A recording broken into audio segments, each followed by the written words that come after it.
On July 3, 1971, the world lost one of its most haunting, poetic, and unpredictable legends. Jim Morrison, the magnetic frontman of The Doors, was found dead in a bathtub in a small Paris apartment. No autopsy, no witnesses, no official investigation, and more contradictions than answers. Did he die of heart failure? In the middle of the night? Was there a heroin overdose that was hidden to protect reputations? Was he secretly alive, escaping fame? Or was something far darker hiding within the walls of Paris? Tonight, we unravel the final 48 hours of Jim Morrison's life, the rumors, the secrets, the missing pieces, and the mystery that still haunts millions. Jim Morrison was more than a rock star. He was a storm, a wandering soul who explored the darkest corners of poetry, freedom, rebellion, and the human mind.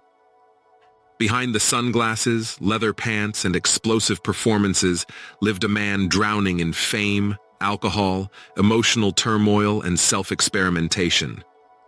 His voice shook stadiums, but his heart battled addiction and mental exhaustion.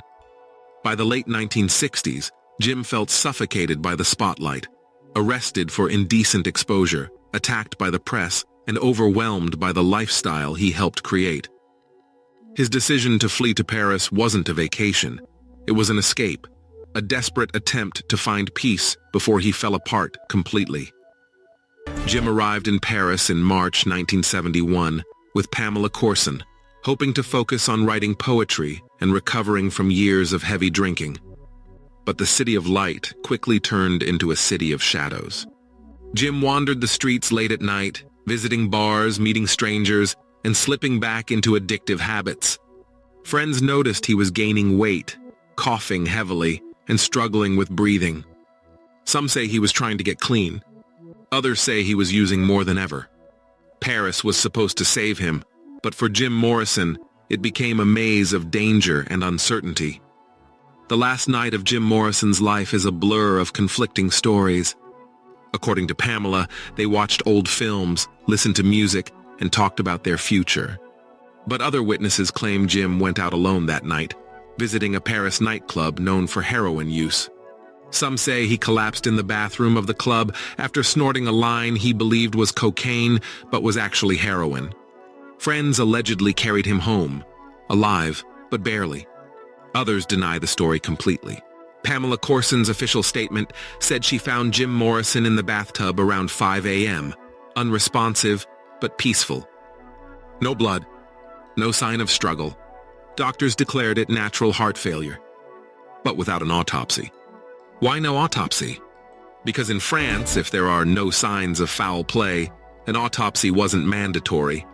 The certificate was signed, and within hours, Jim Morrison, one of the biggest rock stars in history, was placed inside a sealed coffin and buried in Père Lachaise Cemetery. Many people close to Jim believe he died of a heroin overdose, not heart failure. Several witnesses claim Pamela herself struggled with heroin addiction and had connections to users and dealers in Paris.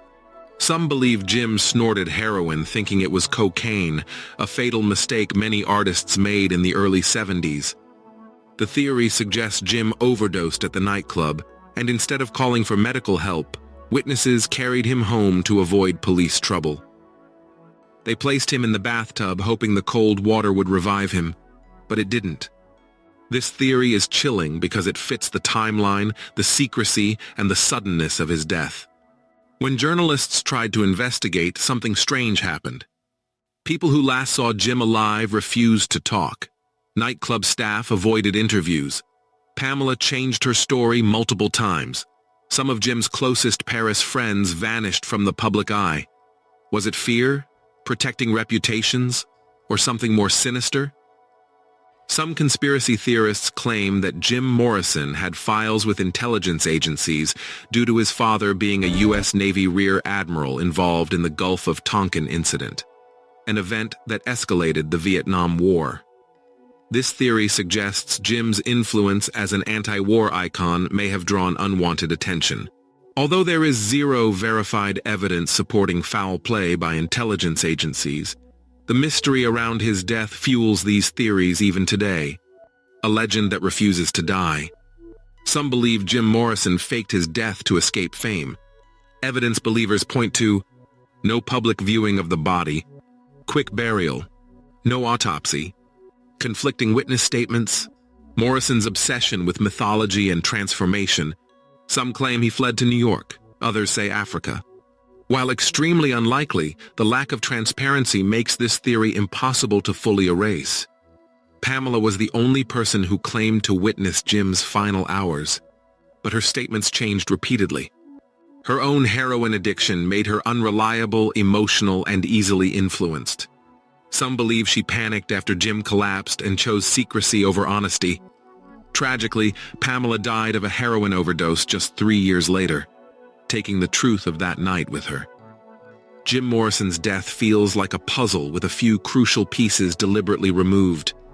Whether it was an accidental overdose in a nightclub, a quiet collapse at home, or something darker, the truth remains buried in Paris.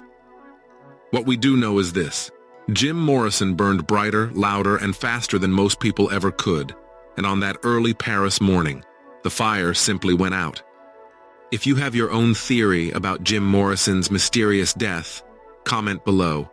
And if you enjoy these deep investigative documentaries on rock legends, don't forget to like the video, share it, and subscribe for more episodes in our Unnatural and Mysterious Death series.